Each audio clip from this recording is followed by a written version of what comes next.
तालुक्यातील Navghar Dronagiri node sector 12 येथे विद्युत वाहक उपकरण ही चक्क गटारात बसवण्याचा प्रताप उरणमधील महावितरण कंपनीच्या उपअभियंत्यांनी केलाय। त्यामुळे पावसाळ्यात शॉर्ट सर्किट होऊन मोठी दुर्घटना घडू शकते। त्याचप्रमाणे रहिवाशांच्या जीवितास देखील धोका निर्माण होऊ शकतो। असं झालं तर त्याला जबाबदार कोण असा प्रश्न रहिवाशांकडून विचारला जातोय। रहिवाशांच्या सुरक्षिततेच्या दृष्टिकोनातून विद्युत वाहक केबल उपकरण इतर सुरक्षित ठिकाणी हलवण्यात यावी अशी मागणी ठाकरे गटाचे संपर्क प्रमुख दीपक भोईर यांनी केली आहे। रायगड जिल्ह्यात सुशिक्षित आणि उच्च शिक्षित पदवीधर तरुण तरुणी मनासारखी नोकरी मिळत नसल्याने हताश झालेत। मात्र नोकरी नसल्याने तरुणांनी खचून न जाता व्यवसायाकडे वळण्याचा संदेश पेण तालुक्यातील वरवणे येथील ग्रॅज्युएट असलेल्या संतोष आखाडे यांनी दिलाय।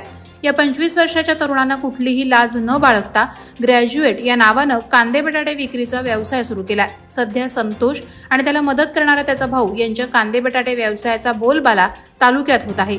संतोष आखाडे पदवीधर आहे, तर त्याचा मोठा भाऊ विनय आखाडे हा BSc ॲग्रिकल्चर आहे। JBSP संस्था संचलित तुकाराम नारायण घरत ज्युनियर कॉलेज ऑफ सायन्स गव्हाण कोपर शाळेतील इयत्ता 12वी मध्ये प्रावीण्य मिळवलेल्या विद्यार्थ्यांचा रयत शिक्षण संस्थेचे जनरल कौन्सिल मेंबर कामगार नेते महेंद्र शेठ घरत यांच्या हस्ते सत्कार करण्यात आला। त्याचबरोबर माताजी स्वर्गीय भागुबाई चांगू ठाकूर यांच्या पुण्यतिथीनिमित्त त्यांना अभिवादन करण्यात आलं। या प्रसंगी कामगार नेते महेंद्र घरत यांच्या सौभाग्यवती शुभांगी घरत, शाळेतील शिक्षक वृंद आणि मोठ्या संख्येने पालकवर्ग उपस्थित होते। महेंद्र घरत यांनी गुणवंत विद्यार्थ्यांचं अभिनंदन केलं आणि पुढील वाटचालीसाठी त्यांना शुभेच्छा दिल्या। मुरुड तालुक्यातील उसरोली ग्रामपंचायत हद्दीतील वाळवंटी आगरी समाज आणि बौद्धवाडी या भागात गेले 2 महिने पाणी पुरवठा होत नसल्याने शेकडोंच्या संख्येनं वाळवंटी आगरी समाजाच्या महिला आणि पुरुष यांनी परेश हॉटेलपासून ते मुरुड पंचायत समितीपर्यंत शांततेत मोर्चा काढला। तदनंतर ग्रामस्थांच्या वतीनं गटविकास अधिकाऱ्यांच्या कार्यालयात जाऊन विस्तार अधिकारी सुभाष वाणी यांच्याकडे निवेदन देण्यात आलं।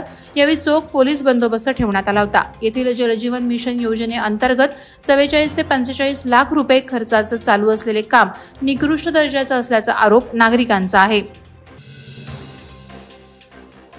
मे महिन्यातच विजेचा लपंडाव सुरू झाल्याने रसायनी परिसरातील वीज ग्राहकात नाराजीचा सूर आहे।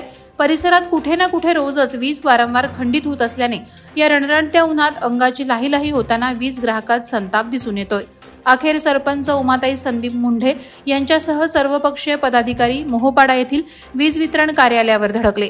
त्यांनी उपअभियंता यांना वीज पुरवठा वारंवार खंडित होण्याचं कारण विचारून निवेदन दिलं। मोहोपाडामध्ये वस्ती वाढत असल्याने ट्रान्सफॉर्मरवर लोड येत आहे, त्यात भरमसाठ वीज बिल येत असल्याने ग्राहकांची कुचंबणा होत आहे। राष्ट्रीय मूल निवासी बहुजन कर्मचारी संघ म्हणजे RMBKS चे राष्ट्रीय उपाध्यक्ष कामगार नेते संतोष घरत आणि रायगड जिल्हा अध्यक्ष गणेश पाटील यांच्या नेतृत्वाखाली आणि कामगार संघटनेचे राष्ट्रीय महासचिव NB कुरणे यांच्या मार्गदर्शनाखाली वेतनवाढ करार संपन्न झाला। या करारामध्ये 5400 ची वाढ, बेसिकमध्ये 50% रक्कम आणि इतर भत्त्यांमध्ये 50% आणि कालावधी 3 वर्षांकरता करण्यात आलाय। विशेष म्हणजे कामगार बदली भरती सुविधा देण्यात आली आहे। Bonus, medical, insurance, dues quota पूर्ण झाल्यावर एक्स्ट्रा ड्यूजवर OT तसंच सरकारी नियमानुसार सर्व फायदे आणि सुविधा देण्यात आल्या। वादळवारा लाईव्हसाठी न्यूज ब्युरो रायगड। नवी मुंबई व रायगड जिल्ह्यातील ताज्या बातम्या आणि घडामोडींसाठी सबस्क्राईब करा वादळवारा लाईव्ह चॅनल आणि दाबा बेल आयकॉन।